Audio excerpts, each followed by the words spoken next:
자, 마지막 시간입니다. 좀 이해가 좀 됩니까? 예, 이해가 잘 되고 있네요.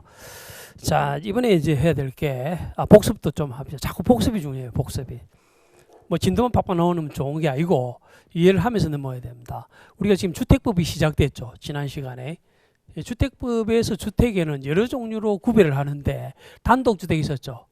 단독주택이 아니면 공동주택입니다, 실제로. 주택법에서는. 또, 분양주택이 아니면 임대주택이 되고, 국민주택이 아니면 민영주택이 되는 겁니다.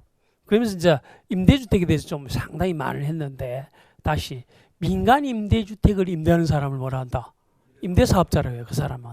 그걸 빌려서 쓰는 사람을 임차인이라고 하게 되고, 공공임대주택을 빌려주는 사람을 공공주택사업자라고 그래요. 우리 같은 사람이 될 수 있나요? 안 되는 거야. 그건 국가 등에 주로 하는 거고요. 그 빌려 쓰는 사람을 뭐라 하죠? 임차인을 하고. 근데 일반적으로 우리가 집을 빌려준다. 내가 하게 되면 사용자가 되죠. 사용자가 되면 절대로 임차인이 될 수 없다. 이런 것들을 아주 중요하게 다루었고. 자, 그 다음에 이제 리모델링입니다. 리모델링은 대수선만 하는 리모델링이 있죠. 이건 별로 어려운 게 없어요. 그냥 별로 규제를 안 해.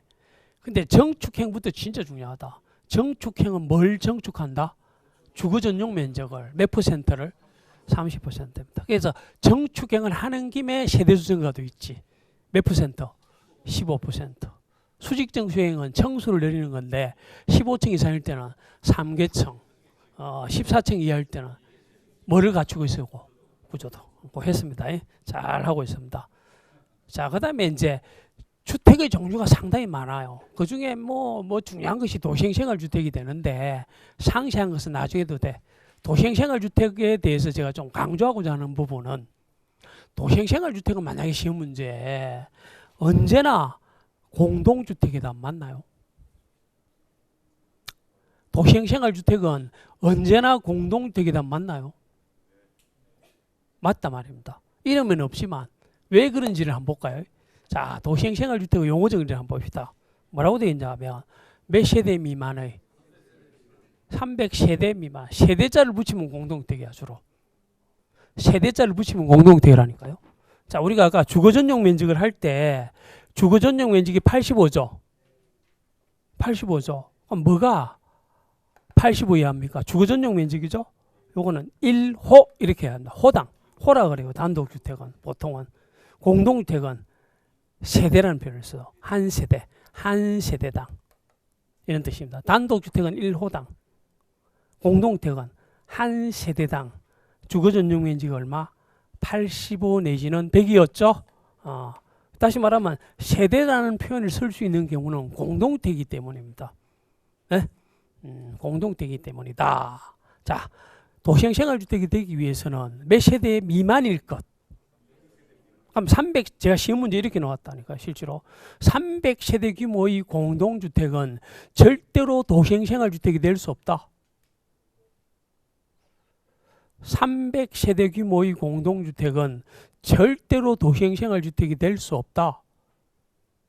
맞잖아요. 미만이 중요한 거야, 미만이. 300세대짜리는 도시생활주택이 될 수 없어. 몇 세대 미만이기 때문에. 진짜 중요합니다, 이거. 300세대 미만이야. 예?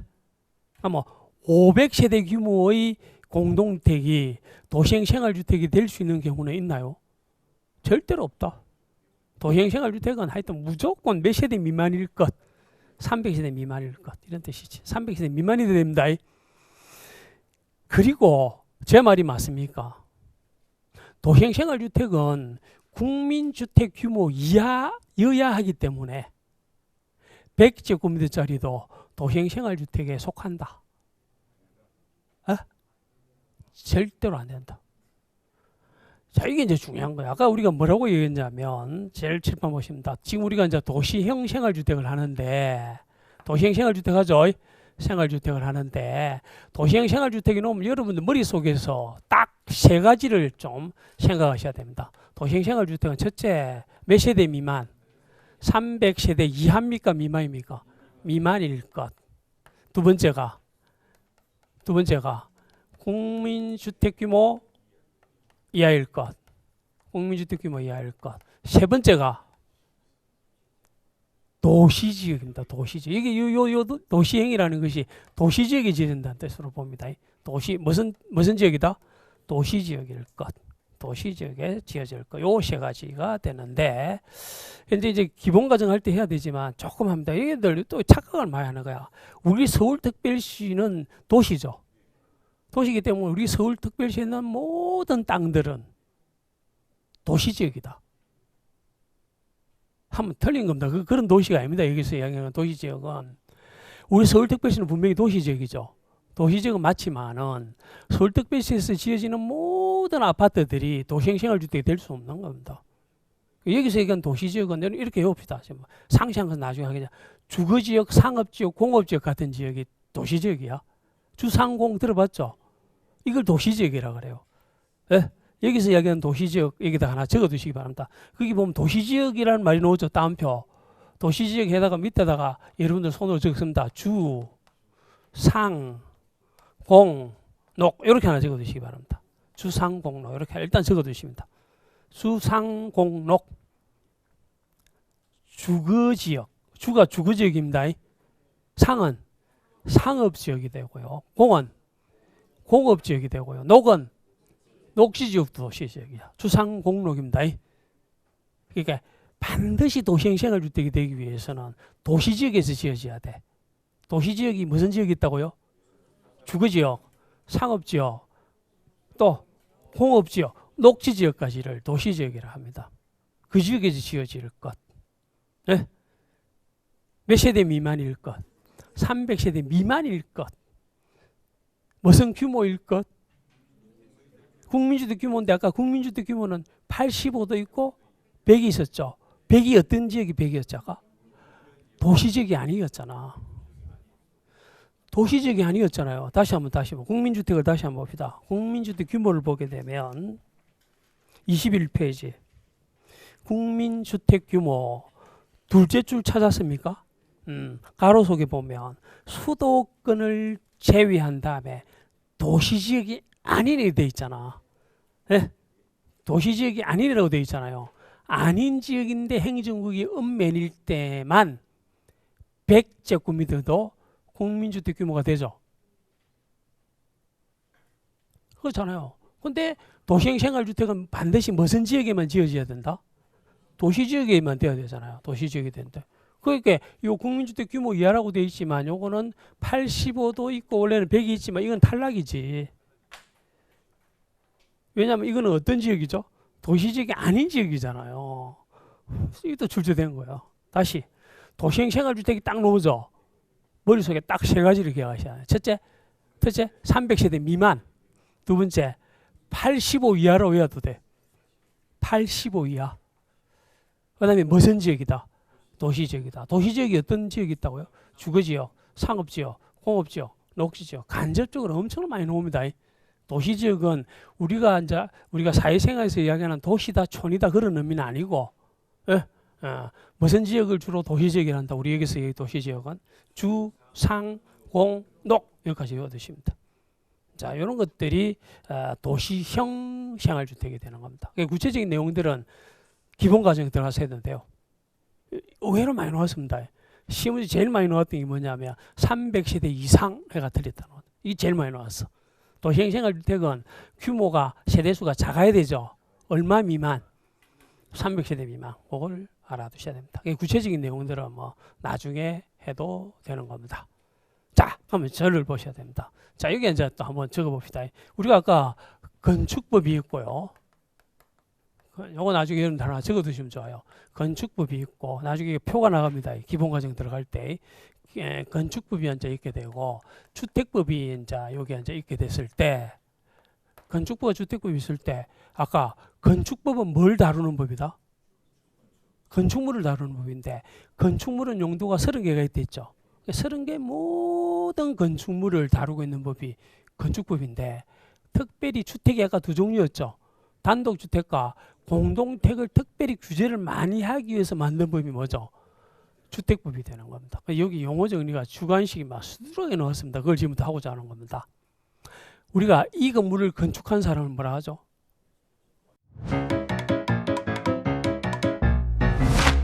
에듀윌 유료 회원만의 명품 자료 서비스.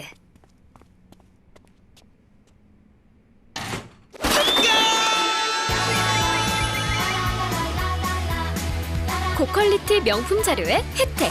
오직 에듀윌 유료 회원에게만. 에듀윌. 왜? 그렇지. 건축주를 하는 거야. 기출문제였습니다. 일반적인 건축물을 건축하는 사람은 뭐죠? 건축주를 합니다. 근데 건축법에 따라 자기가 원하는 3층짜리 건물을 짓게 되면, 짓고자 한다면 뭘 받아야 된다? 허가랬죠, 아까. 이게 허가야, 허가. 건축주가 첫 번째 단계가 허가를 받아야 됩니다. 건축을 하려면 허가를 받아야 됩니다. 허가를 받으면 그 다음으로 해야 될 게 뭘 것 같아요? 허가를 받았어요. 자기가 3층짜리 건물을 짓겠다고 허가권 줬는데 허가 좀 해주세요 했더니 허가를 또 해주는 거예요. 그 다음 절차가 뭐냐고요? 착공신고입니다. 공사를 착공을 하는 거야. 착공신고가 들어가야 됩니다.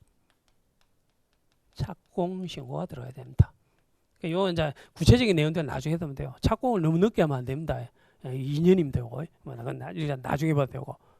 그럼 공사를 하는 사람을 뭐라고 해요? 건축법에서 공사 시공자를 합니다. 공사 시공자를 하고요. 공사 시공자는 뭐 하는 사람이죠?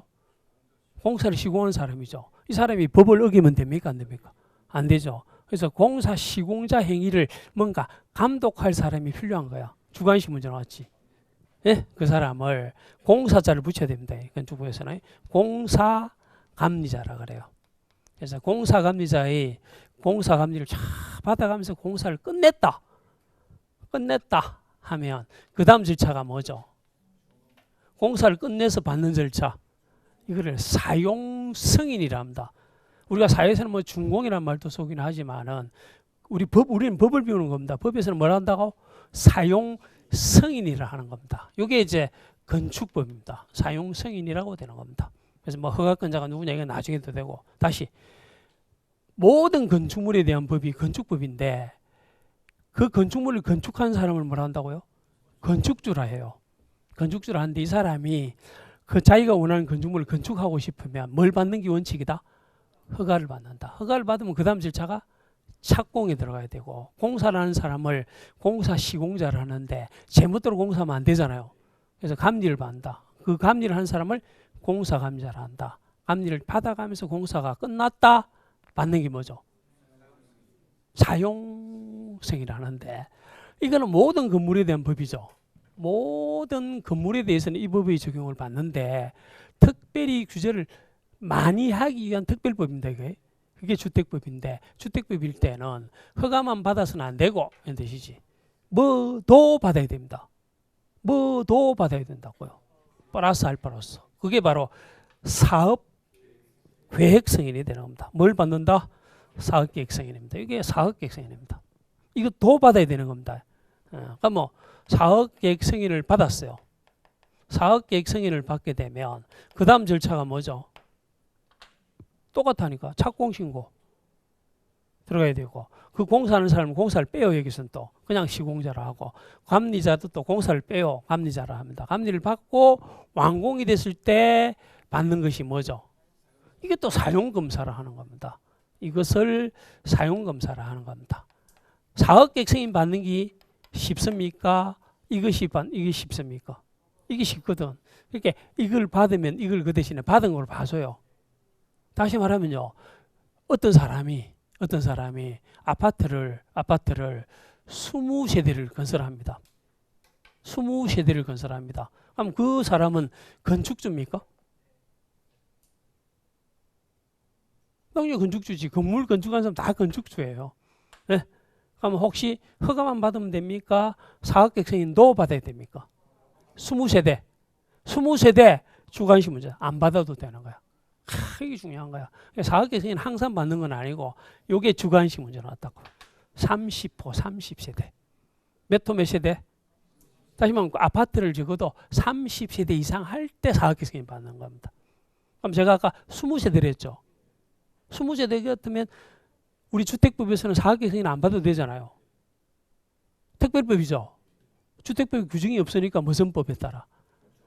건축부에 따라 건축 허가만 받으면 되고, 그럼 그 사람은 건축주에 불과한 겁니다. 이 진짜 중요한 거예요. 근데 만약에 어떤 사람이 30세대가 넘는 300세대를 건설한다 합시다. 300세대를 건설하게 되면 뭘 받죠? 사학객승인 받잖아. 그죠? 사학객승인 받죠? 그럼 이 사학객승인을 받아서 주택을 건설하는 사람을 뭐라 한다고요? 이걸 특별히 사업주체라 한다고요. 용어 정리가 중요한 거야. 이 사람을 뭐라 한다고요? 사업주체라 하는 겁니다. 용어를 사업주체라 합니다. 자, 진도가 천천히 나가더라도 확실하고 갑시다. 사업주체라 하는 겁니다. 다시 한번 이야기합니다. 아파트를, 고급 아파트를 20세대를 건설한 사람을 뭐라 합니까? 건축주에 불과해요. 그 사람은. 근데 만약에 300세대를 건설하게 되면 그 사람을 뭐라 한다? 사업주체 겸 건축주도 되는 거야. 하여튼 모든 건물 건축하는 사람은 건축주야. 건축법에 따르면. 근데 특별히 주택법에서는 또 뭐라 하기도 한다? 사업객승인을 받으면 사업주체라 하기로 한다. 이런 뜻입니다. 사업주체라 합니다. 그래서 지금 사업주체를 이야기한 거예요. 사업주체 있죠? 아까 우리가 관리주체 했죠? 차이가 뭐예요? 사업주체와 관리주체의 차이점. 어려운 거 아니지. 사업주체는 사업을 주도적으로 하는 사람을 말하고 관리주체는 관리를 주도적으로 하는 사람을 말해요. 무슨 말인지 알겠죠? 그런데 이 사업주체가 또 출제가 많이 됐던 거야. 자, 저는 사업주체가 될 수 있습니까? 제가. 혹은 여러분들은 사업주체가 될 수도 있다. 그 대신에 어떨 때입니까? 이걸 일부러 안 했던 겁니다. 지난 시간. 다시 우리 교재 22페이지를 봅니다. 용어 정리는 꼼꼼히 좀 하고 넘어졌습니다. 뒤에 거는 못하더라도 하여튼 상세합니다. 거기 보면 사업주체 있습니까? 분명히 거기 보면 이런 말이 나와요. 사업주체 개념 속에 이렇게 되어 있습니다. 사업이 두 개가 있거든요. 주택건설 사업도 있고 대지조성 사업도 있거든요. 네? 보면 이렇게 되어 있네. 주택건설 사업계획이나 또는 대지조성 사업계획의 뭘 받아? 승인을 받아 그 사업을 시행하는 다음의 자를 말한다고 되어 있죠. 네? 그럼 요새 사업주체가 될 수 있는 사람이 쭉 언급이 되어 있는 겁니다. 첫 번째가 누구죠? 1, 2를 묶어 두시고요. 1, 2를 묶어 두시고 1, 2를 묶어 보면 이게 국가 등이야. 국가도 되고 지자체도 되고 한국토익공사도 되고 지방공사도 되죠. 예? 사업주체 됩니까? 안 됩니까? 되죠. 근데 거기에 우리 같은 사람은 국가 등은 아니죠. 사업주체가 될 수 있다 없다? 원래는 없는데 될 수도 있는 거야. 세 번째가 별표야. 세 번째가 뭐라고 되어 있죠? 뭘? 등록을 하게 되면 사업주체가 되는 겁니다. 등록입니다. 이 등록. 이도 기준문, 또 이 주관식 문제 나왔어요. 등록한 사업주체. 자, 그래서 이제 오늘 진도 25페이지를 한번 볼까요? 체계를 잡는 게 중요합니다. 체계를 잡는 게 중요합니다. 자, 이제 거기 보면 25페이지 셋째 줄에 양갈로 1번의 제목이 뭐죠? 주택 건설 사업이 뭐? 등록이라고 되어 있죠. 그러면 자, 저를 보셔야 합니다. 제가 올해 돈 좀 벌이려고 올해 우리 동작구에다가 집을 10채를 건설해서 분양을 해서 돈을 좀 벌리고 싶어요. 제가 등록을 해야 됩니까? 안 해도 됩니까? 지금 집 10채대 고급 아파트 같은 걸 건설해서 분양해서 돈 벌이를 좀 하고 싶어요. 예? 등록을 해야 될까요? 안 해도 될까요? 이게 주관식 문제 나왔던 거야. 안 해도 된다. 그러니까 등록을 항상 하는 건 아니에요. 이게 이제 기출 문제인데 연간 동그라미 연간 대통령령으로 정한 호수 이상의 주택건설 사업이라고 되어 있죠. 5만 줄 것입니다. 그 대통령령으로 정하는 것이 20호 20세대입니다. 밑에 박스 있습니까? 박스 있죠. 단독주택은 몇 호? 20호. 공동주택은 20세대 이상. 요거를 알아두시기 바랍니다. 칠판 보시기 바랍니다. 제가 오늘 좀 엄청난 걸 지금 하고 있는데 이 사업주체 속에는 국가 등이 있습니까? 네? 국가 등은 아무 말이 필요 없어. 이거는 그냥 사업주체가 될 수 있는 거야. 하고 싶으면. 근데 국가 등이 아닌 자들은 뭘 해야 된다고요? 등록을 해야 되는데 항상 하는 건 아니고 20호, 20세대만 요옵니다. 몇 호 몇 세대? 연간으로 따져서 몇 호 몇 세대? 20호, 20세대를 건설해서 돈을 벌고 싶다 할 때는 등록을 하고 하라고요. 등록을 해야 됩니다. 등록과 사업주체는 다른 겁니다. 예? 다시 국가 등은 등록한다 안 한다? 안 해도 되지만 일반적인 우리 같은 사람들은 등록한다 안 한다? 하는데 항상 하는 건 아니다. 연간 얼마? 20호 20세대 20만 내용입니다. 연간 20호 20세대. 연간 20호 20세대. 이거를 좀 외워두시기 바랍니다. 20호 20세대. 됐습니까? 그리고 3번 양갈로 별표. 이거는 미리 했죠. 아까 원칙적인 모습을 좀 해야 되는데 사업계획 승인 대상이라고 되어 있죠. 요거는 몇 호 몇 세대죠? 30호 30세대가 돼. 이게 개정이 돼서 이렇게 된 거예요. 옛날엔 똑같았는데 지금 달라진 거야. 등록은 몇 호 몇 세대인데 20호 20세대인데 25, 20세대인데 사업계획 승인 대상은 몇 호다고요? 30호 30세대가 되는 겁니다. 야, 매우 중요하죠. 다시 한번 이야기합니다. 국가 등이 아닌 자는 등록하죠. 우리 같은 사람들은 하는데 항상 하는 건 아니다. 연간 몇 호 몇 세대? 20호 20세대고 그거는 등록 요건이고 등록을 하는 경우고 이처럼 이제 등록을 해서 이제 예를 들면 사업계획 승인도 받아야 되는 케이스는 몇 호 몇 세대다? 30호 30세대. 둘 다 기출문제입니다. 주관식 문제 나왔습니다. 등록은 몇 호? 20호 20세대. 사업계획 승인 대상은 30호 30세대 이상. 이런 것들을 알아두시기 바랍니다. 한 장을 넘깁니다. 자, 이것도 상당히 이제 중요하네요. 이 주택조합이라는 것이 있는데 이 주택조합은 시험 문제 안 나올 데가 없다. 많이 나올 때는 2문제도 나옵니다. 8문제 중에 막 주택조합은 2문제씩 막 나와요. 자, 그런데 이제 핵심을 좀 이야기를 합니다. 주택조합. 자, 주택조합은 혹시 사업주체가 됩니까? 사업주체가 된다 안 된다? 되는 겁니다. 아주 특별한 사업주체예요. 주택조합 진짜 중요합니다. 주택조합도 사업주체가 된다 안 된다? 된다. 근데 이 주택조합은요, 세 종류가 있거든요. 무슨 주택조합이 있죠? 그렇습니다. 공부 많이 하셨네요. 무슨 조합? 지역주택조합이 있고 또 직장주택조합이 있고 또 이게 또 리모델링이 또 나오네. 리모델링은 또 시험 문제 안 나온 적이 없다. 매년 2문제씩 나옵니다. 그냥 리모델링은. 아까 리모델링을 뭐 하는 행위를 했죠?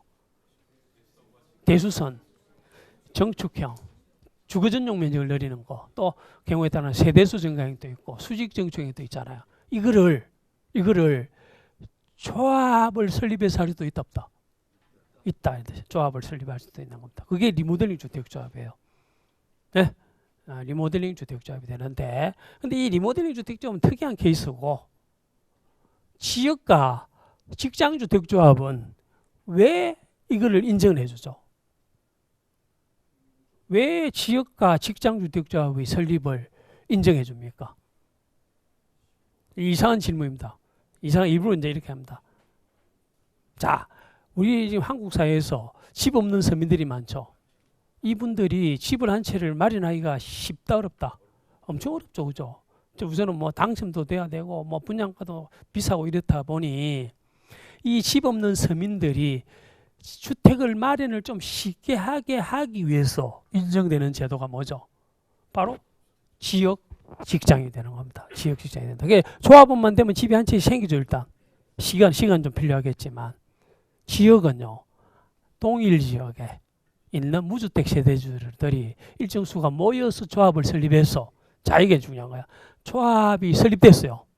조합을 왜 설립했죠? 예를 들면 지역주택조합을 설립했단 말입니다. 왜 설립했죠? 뭐 하려고? 설립이 됐죠. 설립이 돼가지고 설립이 돼서요, 주택을 건설합니까 안 합니까? 조합이, 지역주택조합이 설립됐단 말입니다. 주택을 건설합니까 안 합니까?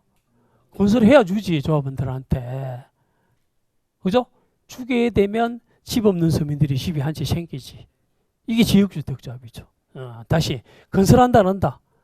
건설해놓고 조합원만 되게 되면 이 사람한테 한 채씩을 우선 공급해 주는 것이 지역주택조합이 되고, 직장주택조합도 있죠.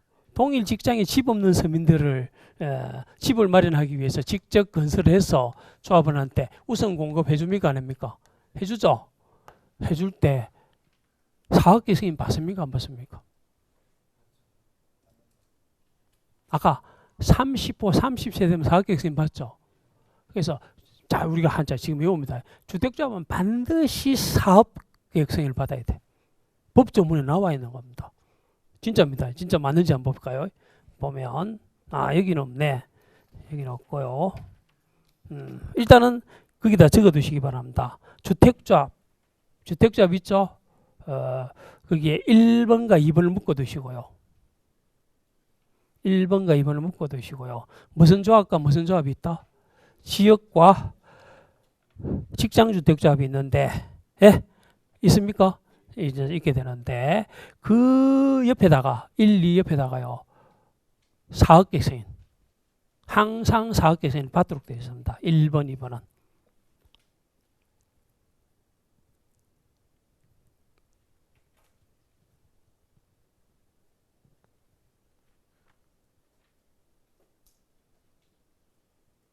자, 제가 또 한번 질문 한번 해봅시다. 질문해 봅니다. 제가 집이 없어요. 서울에 살고 있고 집이 없고, 또 내 친구가 제주도에 살고 있는데 집이 없어요. 이 몇 사람들이 모여서 지역주택조합을 설립할 수 있을까요? 안 되는 거야. 법에 다 규정이 되는 거야. 팩트가. 여기 이제 보면 지역주택조합의 조합원이 될 수 있는 팩트가 기억해 보면 서울특별시, 인천광역시, 경기도 있죠.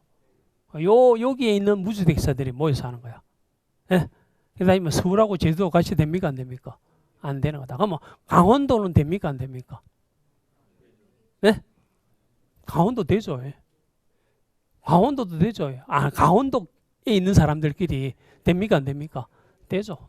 근데 강원 거기 보면 뭐라고 돼 있죠? 바퀴가 있네. 이게 이제 개정이 된 거야. 강원 특별자치도. 이게 개정이 됐어요. 이렇게 바뀌었습니다. 옛날에 강원도였거든요. 개정이 됐다. 그걸 소개를 하는 겁니다. 자, 그래서 이제 나머지 부분은 뭐 나중에 이제 할 것인데, 근데 이거는 지금 알고 들어가야 됩니다. 자, 여러분들 혹시 이제 좀 있으면 이제 연말이 되죠. 동문회 같은 거 모이죠. 동문회는 혹시 단체입니까? 그 단체를 설립할 때 혹시 그 동문회 만들 때 신고해야 됩니까? 인가 받습니까? 안 받아. 자본주의 사회이기 때문에 그냥 규제를 안 해요. 그냥 단체 모이는데. 그런데 요 주택조합은 단체입니까? 이거는 뭘 받아야 돼? 출제 엄청 많이 됐습니다.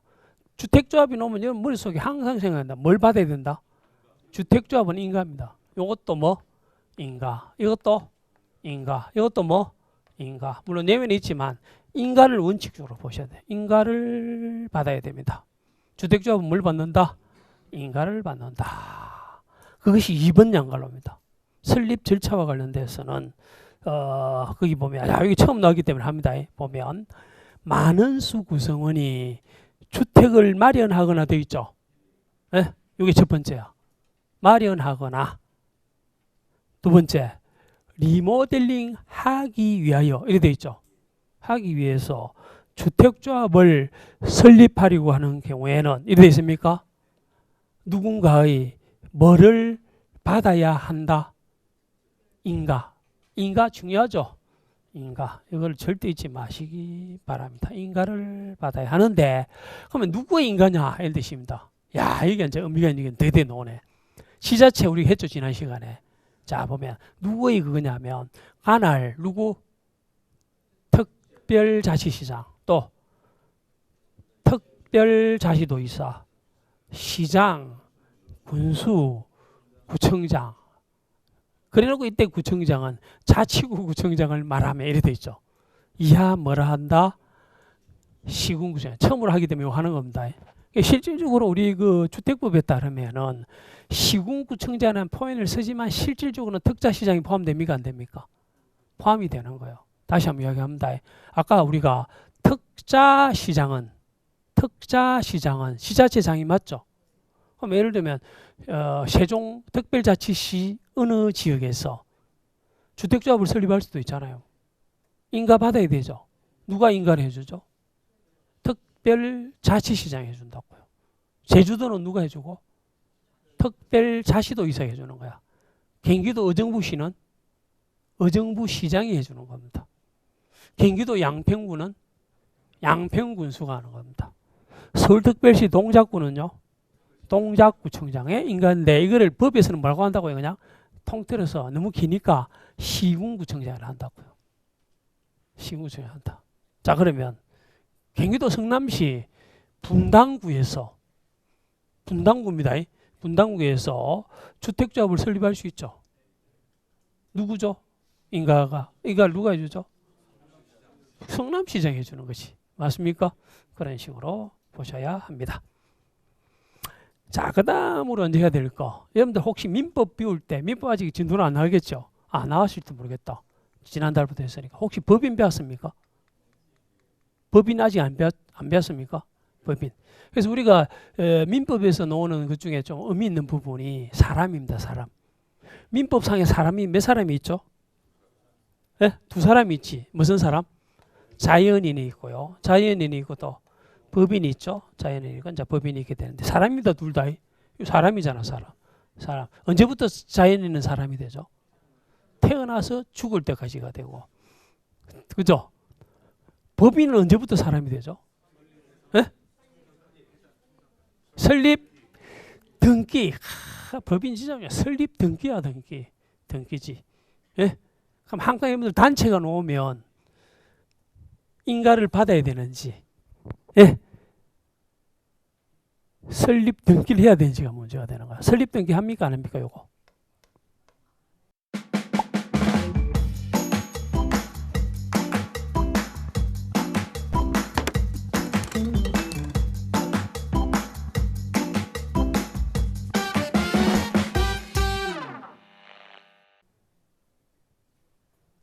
개정이 됐거든요. 옛날에 설립 등기 안 했거든.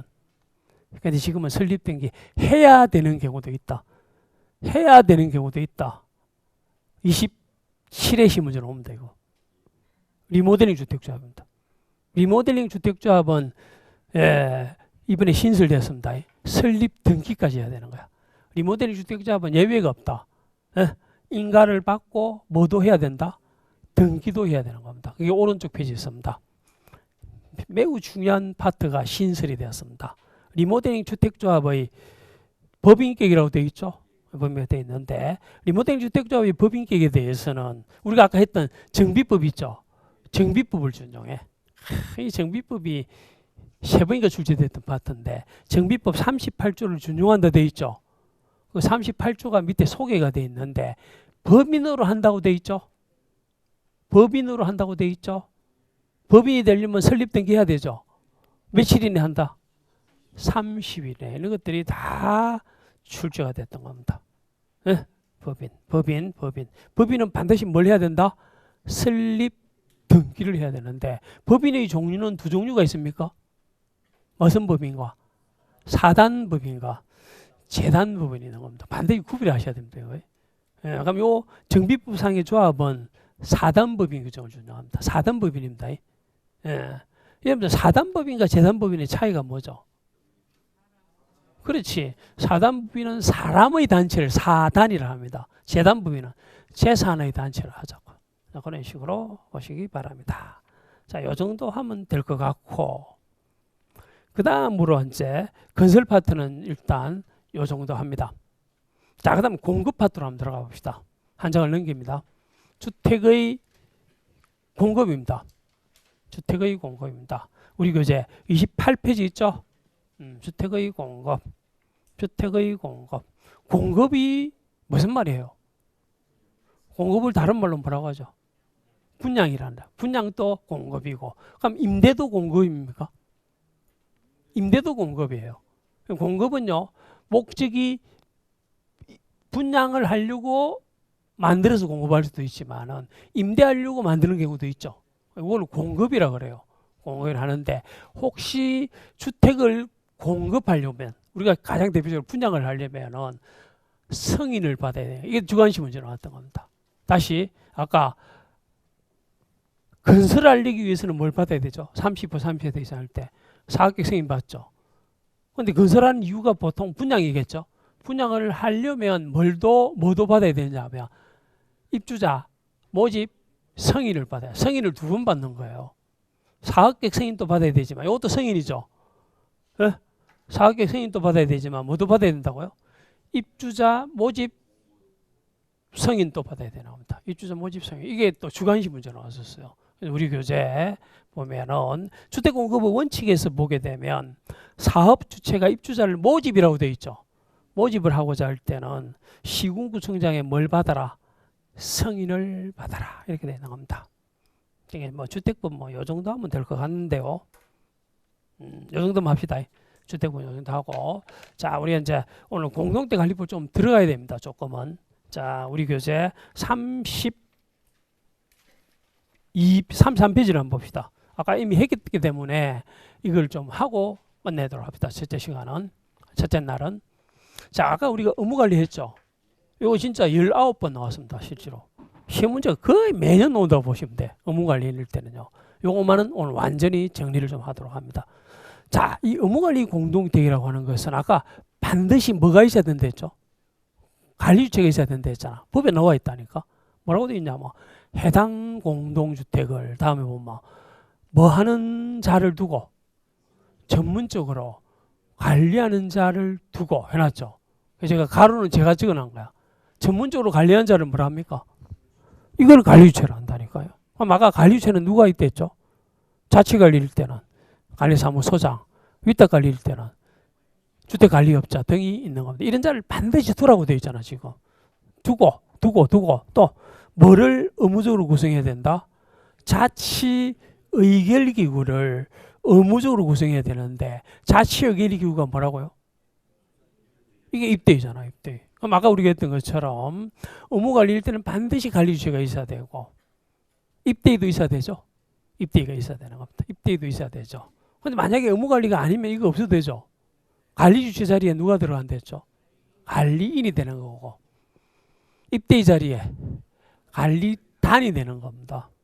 그럼 도대체 의무관리 공동택의 범위가 5가지가 있죠. 밑에 보면 몇 세대 이상이죠? 300세대 이상이면 무조건 의무관리입니다. 300세대 이상이 되면. 그리고 혹시 성강이가 설치되어 있다면 몇 세대 이상일 때만 150세대. 그럼 성강이가 설치가 안 됐으면 150세대 이상이라도 의무관리가 아닌 거지 뭐. 그죠? 그럼 시험 문제 이상한 문제가 나온다니까요. 다음 중 의무관리 공동주택이 아닌 것은 1. 300세대 1 2. 200세대 2 3. 150세대 성강기 설치. 답이 뭐죠? 200세대입니다. 200세대. 200세대 다음에 뭐가 들어와야 돼? 성강기가 설치되어 있다든지 중앙집중난방망기는 이거 들어가야 되죠. 그런 것들. 요 1, 2, 3, 4를 반드시 외우실 것. 4번이 보면 주상복합이죠. 줄여서. 주상복합도 항상 의무관리가 되는 건 아니죠. 세대수가 몇 세대 이상? 150세대. 실질적으로는 과거에는 한 2, 3년 전만 하더라도 반드시 150세대 이상만 의무관리가 됐었어요. 근데 2, 3년 전에 개정이 돼가지고 지금은 세대수 불문, 설령 세대수가 150세대가 안 되더라도 의무관리가 될 수도 있나요? 이거를 뭐라 합니까? 150세대가 안 되는데도 의무관리가 될 수 있는 경우가 있댔죠. 요거를 뭐라 합니까? 야, 요거를 의무관리 대상 전환자를 붙인다고요. 칠판. 자, 우리가 했던 거 다시 한번 듣습니다. 의무관리 대상 공동주택의 규모는 첫째가 몇 세대 이상이다? 300세대 이상이다. 두 번째가요? 150세대 플러스 성강기. 세 번째가 150세대 이상 플러스 중앙집중지역난방. 네 번째가 주상복합이지. 주상복합인데 몇 세대 이상? 역시 150세대 이상. 그죠? 이것이 일반적인 의무관리였다가 지금 플러스 의무관리 전환 또 신설되었죠. 의무관리 전환이 있는데 이거는 세대수 불문이죠. 우리도 의무관리를 하자 할 수 있죠. 다시 말하면 50세대 규모의 성관계가 설치가 된 공동주택 같으면 의무관리가 아니죠, 원래대로 뭐. 그런데 입주자 등이 야 이게 드디어 이제 나오는 거야. 입주자입니까? 입주자 등입니까? 꼭 입주자라야 됩니까? 입주자 등이라야 됩니까? 소유자라야 됩니까? 입주자 등이죠. 몇 분의 몇 이상이? 3분의 2 이상이. 그때 입주자 등이라고요. 입주자 등이 우리도 의무관리를 하기로 하자라고 하면 의무관리 전환이 됩니까? 그날 됩니까? 자, 이게 이제 의미가 있는 거예요. 다시 50세대 규모의 성관계가 설치가 되어 있으면 원칙적으로 150세대가 아니기 때문에 의무관리가 아니죠. 어느 날 2023년 3월 8일 날 우리 3분의 2 이상이죠. 이상의 입주자 등이 우리 의무관리를 하자라고 결의를 했다 하자고요. 그 순간 의무관리가 됩니까? 아닙니까? 뭘 해야 의무관리가 되죠? 아니 3분의 2 서면 동의를 얻었다고요. 얻은 날이 3월 8일이었다고요. 그날 의무관리 전환이 돼서 의무관리가 됩니까? 언제부터 의무관리가 되느냐를 물어보고 있는 겁니다. 지금 뭐 해야 되죠? 이게 전환신고라고. 그거 지금 강조를 하는 겁니다. 다시 이걸 뭐라 한다고요? 전환신고를 해야 돼요. 의무관리 전환은 그냥 자기들끼리 의무관리를 하자라고 동의만 있다고 되는 게 아니고 3분의 2 이상의 동의가 있다고 해서 자동적으로 되는 게 아니고 플러스 뭐가 있어야 된다고요? 전환신고를 합니다. 이걸 뭐라 한다고요? 전환신고를 하는 순간 전환이 되는 거예요. 그러면 이런 말도 맞습니까? 전환신고를 하게 되면 그 순간 의무관리가 되죠. 그죠? 그렇게 되는 거예요. 의무관리 전환신고를 딱 하는 순간 뭐가 된다고요? 의무관리 대상이 되니 관리처를 둬야 되죠. 입대를 구성해야 되죠. 해야 되는 거야. 관리계약을 둬야 되죠. 둬야 되는 거야. 의무관리 전환할 때. 자, 그래서 거기에 이제 별표를 좀 하는데요. 보면 5번을 보시게 되면 위 1에서 4까지에 설령 해당하지 않는 공동주택 중이라도 누가 이렇게 돼 있죠. 입주자 등이 여기서는 입주자 등이 나오는 거야. 요거를 입주자로 하면 틀립니다. 입주자 등이 대통령령으로 정하는 기준에 따라 동의하여 이렇게 돼 있죠. 몇 분의 몇이죠 그게? 전체 입주자 등의 3분의 2 이상이 서면 동의해서 정하는 공동주택을 우리는 앞으로 뭐라 한다? 의무관리 대상 전환 공동주택이라 합니다. 전환 신고를 하게 되면 의무관리가 되어버리는 겁니다. 그죠? 그 점이 의미가 있는 겁니다. 꼭 알아두시기 바라고요. 그러면 오늘 했던 걸 좀 하기 위해서인데 38페이지를 한번 볼까요?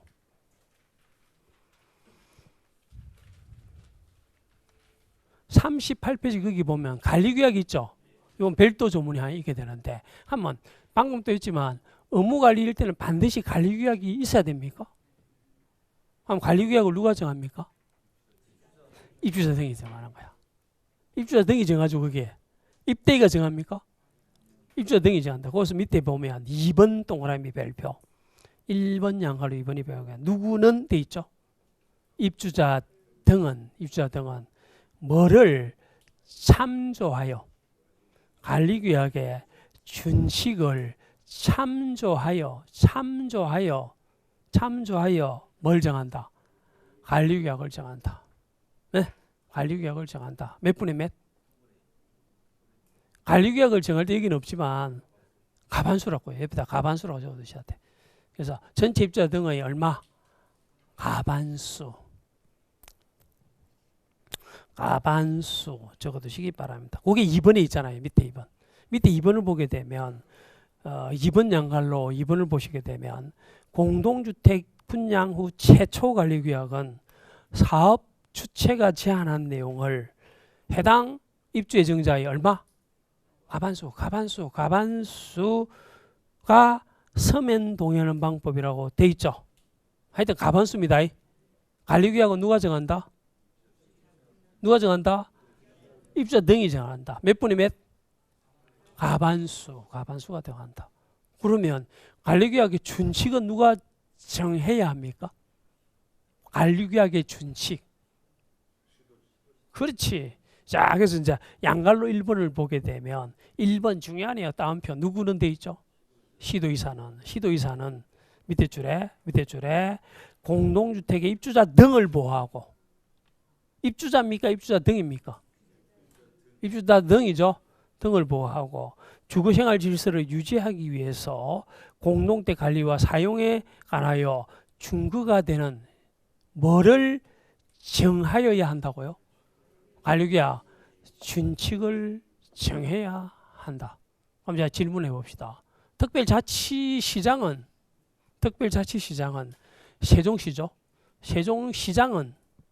세종시의 관리규약 준칙을 정하여야 한다. 그렇게 놓을 수 있는 거예요. 왜? 아까 시도의사 속에 누가 들어갔죠? 특자시장이 들어간 거예요. 다시 말하면 특별시장, 광역시장, 특별자치시장, 도지사, 특별자치도의사는 반드시 정해야 되니까 관리규약 준칙을 정해 놓으면, 예, 아파트 단지의 그 입주자 등이 관리규약 준칙을 참조하여 뭘 정한다?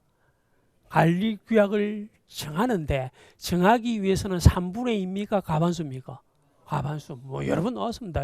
과반수 서면 동의로서 관리규약을 만들면, 관리규약이라는 것은 사실 자치규약이죠.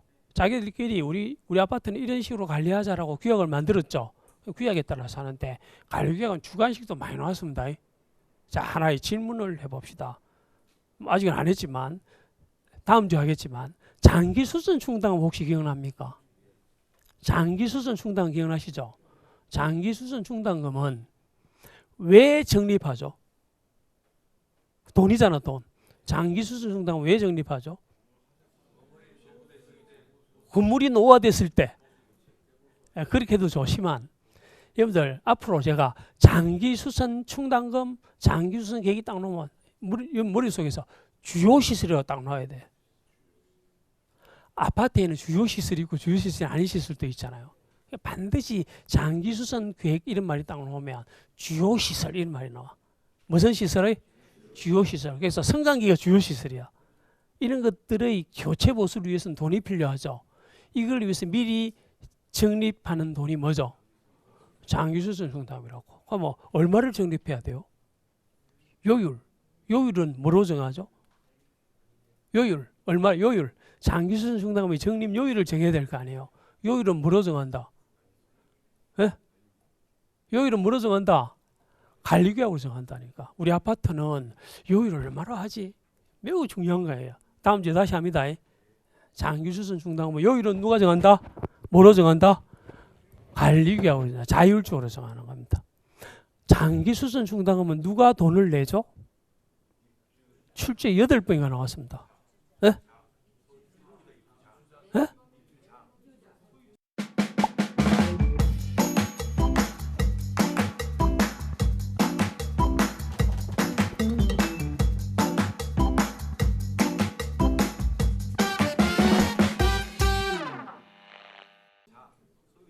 소유자, 그건 또 소유자라고 되어 있다고. 관리비는 누가 내죠? 그건 또 입주자 등이라고 되어 있다고. 장기수선 충당금은 누가 내죠? 소유자가 내지. 소유자는 돈 내고 싶다, 내기 싫다. 왜 제가 이걸 말했냐? 돈을 내고 싶어 한 사람 별로 없지. 그러니까 반드시 누군가가, 이게 중요한 거예요. 누군가가 소유자로부터 장기수선 충당금을 징수적립해야 한다. 누구죠? 누가 소유자로부터 장기수선 충당금을 징수적립해야 됩니까? 이게 관리주가 되는 거예요. 관리주가 되는 겁니다. 제가 지금 관리규약과 관련돼서 이야기한 겁니다. 자, 그래서 우리 교재 보시게 되면, 자, 우리 교재 이제 뭘 이제 했느냐면, 지금 핵심적인 것을 좀 미리 좀 했습니다. 자, 몇 장을 넘기면은 우리 교재 40페이지를 봅니다. 다음 주에 다시 할 겁니다. 장기수선 계획이 있습니까? 장기수선 계획은 거의 뭐라고 되어 있냐면, 공동주택을 오랫동안 안전하고 효율적으로 사용하기 위해서 필요한 무슨 시설? 이게 주관식 문제 나옵니다. 앞으로 무슨 시설의 주요 시설의 교체 보수 등에 관하여 법에 따라 수립하는 무슨 계획을 장기 계획을 뭐라 한다? 장기 수선 계획이라 하고 이 장기 수선 계획의 장기 수선 충당금 오른쪽 페이지 오른쪽 페이지 이것도 중요하네. 별표 한 3개 되겠네요. 적립이라고 되어 있는데 적립은 누가 한다? 관리체가 한다. 관리체가 장기 수선 계획에 따라 공동주택의 무슨 시설 이것도 주요 시설이 나옵니다. 주요 시설의 교체 및 보수에 필요한 뭐를 장기 수선 충당금을 주관식 문제 나왔고요. 유상금을 누구로부터 징수 적립해야 된다? 소유자로부터 징수 적립해야 된다. 자, 지금 제가 이제 의도적으로 이렇게 했는 겁니다. 자, 칠판을 한번 보시기 바랍니다. 칠판을 먼저 보시는데 이제 정리를 하는 겁니다. 공동주택 관리법부터 다음 시간에 다음 주에 할게요. 다음에 다시 하는데 제일 중요한 게 뭐라고요? 의무관리 대상이야. 의무관리 대상. 의무관리 대상은 다시 복습해 봐야 되면 반드시 뭐가 있을 것? 관리주체가 있을 것. 입대일을 구성할 것. 관리규약을 있을 것. 네? 관리규약은 누가 정한다? 관리규약은 입주자 등이 정하는데 마음대로 정하는 건 아니고 뭘 참조해서 정한다. 관리규약의 준칙을 참조해서 정하는데 관리규약의 준칙은 누가 정해야 한다? 시도의사. 시도의사 속에 특자시장 들어갑니까? 특별시장 들어가죠? 시장 들어갑니까? 시장 안 들어가지. 그러니까 시도의사 그게 중요한 거야. 다시 특별시장, 광역시장, 특별자치시장, 도의사, 특별자치도의사를 시도의사라 하죠. 이 사람이 관리규약 준칙을 만들어 놓으면 그걸 참조해서 입주자 등이 아파트 사정에 맞게 가반수 서면 동의를 거쳐서 관리규약을 정해놓으면 이게 곳곳에서 쓰이는 겁니다. 일부러 제가 장기수선 충당금 했지만 장기수선 충당금은 요일은 뭐로 정한다? 관리규약으로 정한다. 누가 누구로부터 징수 성립해야 한다. 관리주체가 소유자로부터 이런 뜻이 되는 겁니다. 자, 다음 주에 다시 한번 하겠지만 다시 한번 이야기합니다. 돈 문제는 여러 가지가 있지만 관리비가 있죠. 우선은 관리비가 있고요. 그 다음에 전기료 같은 걸 뭐라 하죠? 사용료라 하죠. 사용료가 있는 겁니다. 차이가 뭐죠? 관리비와 사용료의 차이점이 뭐죠? 이 큰 흐름을 알아두셔야 되는 거야. 관리비는 정한 용도로 써버리는 거야. 관리비는 써줘. 일반 관리비, 난방비, 급탕비 뭐 이런 걸로 써버리는 거야. 누가? 관리주체가. 관리주체가 법에 따라서 쓰는 거야. 돈을 누가 내고? 입주자 등이 낸 돈을 다 갖고 있다가 관리비로 써줘. 사용료는 씁니까? 쓰면 안 되는 겁니까? 안 되지. 전기료 같은 거죠. 전기료는 누가 내야 되죠? 돈을. 전기료는 누가 내야 되죠? 그 전기를 쓴 사람이 내야 되죠. 입주자 등. 입주자 등이 내야 되는데 직접 내야 돼. 사실은 원래대로 하면. 근데 아파트 생활이 좋은 게 뭐냐. 관리주체가 다 걷어왔다가 전기료 받을 자한테 주죠. 요거를 사용료라고 하는 겁니다. 전기료, 수도료 이런 것들은 그 돈을 받기는 받는 건 똑같은데 받아가지고 이거를 써버리는 것은 아니고 주는 거죠. 다시. 이걸 뭐라 한다? 사용료, 대행납부를 하는 거예요. 이거를. 자, 좀 핵심을 잡고자 하는 겁니다. 그럼 방금 했던 장기수선 충당은 뭐죠? 역시 대단한 답변이 나왔네요. 이게 주요시설이라니까요. 주요시설을 교체 보수하는데 돈이 필요하죠.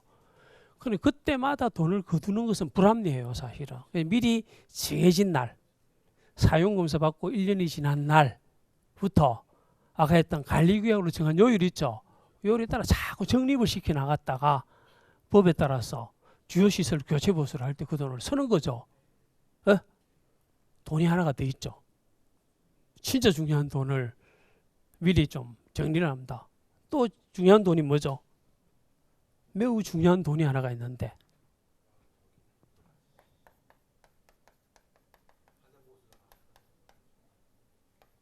이건 뭐죠? 한번 읽어보시기 바랍니다. 하자보수보증금. 이게 뭐예요? 하자가 생겼을 때 하자보수를 누군가 해줘야 되죠. 누가 해줘야 됩니까? 하자보수는 누가 해야 돼요?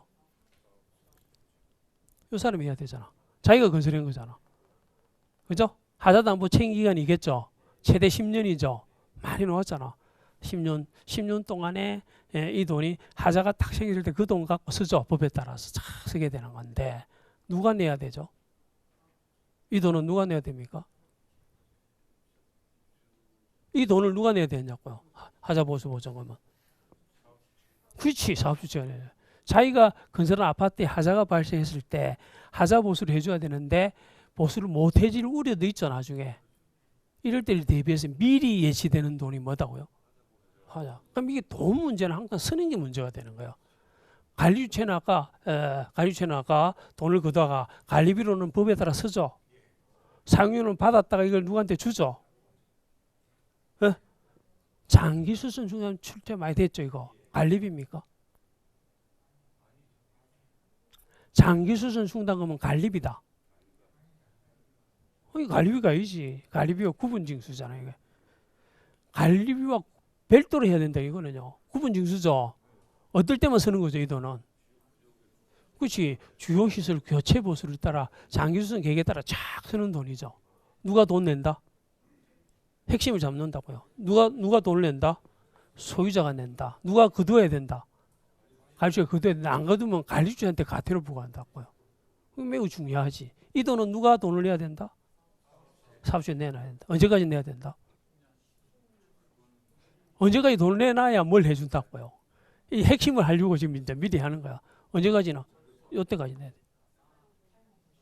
완공이 되면 뭘 받아야 된다?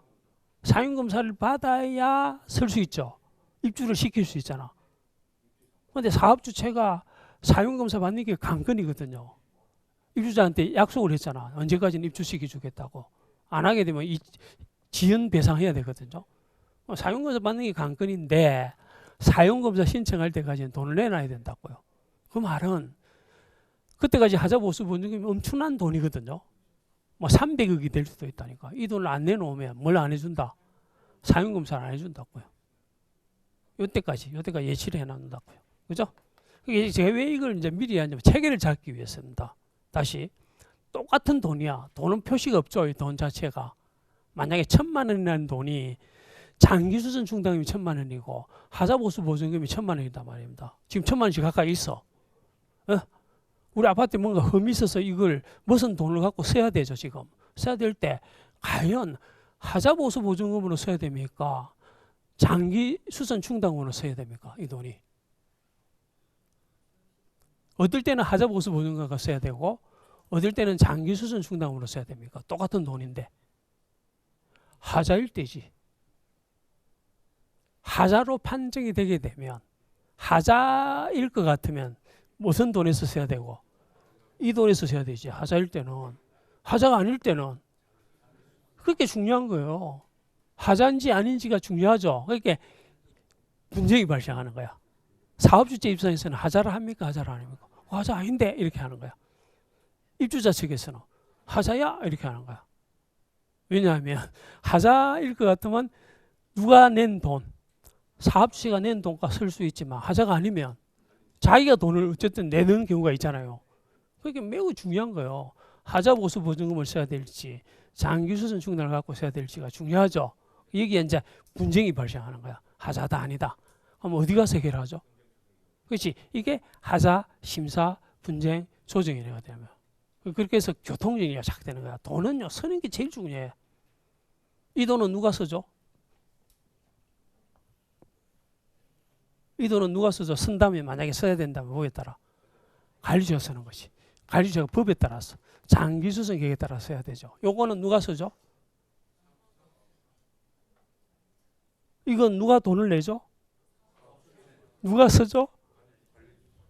그럼 큰일 나는 거야. 관리주가 아니지 이거는. 그러니까 하자보수보증금은 입대이윤이라고요. 이게 사업자 선정이야. 다시 말합니다. 똑같은 돈을 쓰죠.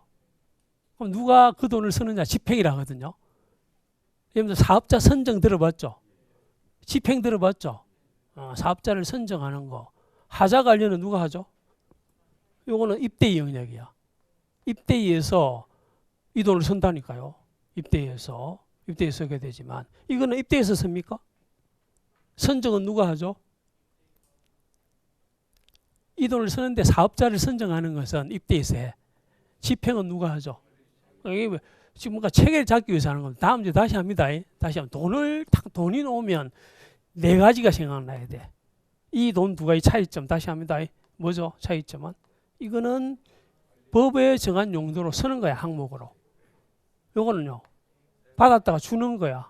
요거는 주요시설 교체 보수를 위해서 하는데 누가 돈을 내는데 소유자가 내죠. 소유자가 내죠. 그럼 하자 보수 보증금 누가 낸다고요? 사업주체가 낸다. 왜 이걸 미리 적립하죠? 하자 보수를 못 해줄 우려가 있을 수도 있으니까 하는데 언제까지? 그러니까 돈이 딱 있을 때 이 돈을 무슨 돈으로 쓰는지는 상당히 중요한 논점이 되는 겁니다. 하자일 때는 무슨 돈을 쓰고? 하자 보수 보증. 하자가 아닐 때는 경우에 따라서는 장기 수선 중단 이런 걸 쓰는 거야. 이거를 좀 이제 시간이 지났지만 여기까지 했습니다. 오늘 첫째 날인데 너무 늦게까지 했네. 다음 주에 다시 의무 관리부터 합니다. 공동대 관리법부터 다음 시간에 다시 합시다. 자, 수고했습니다. 수고했습니다.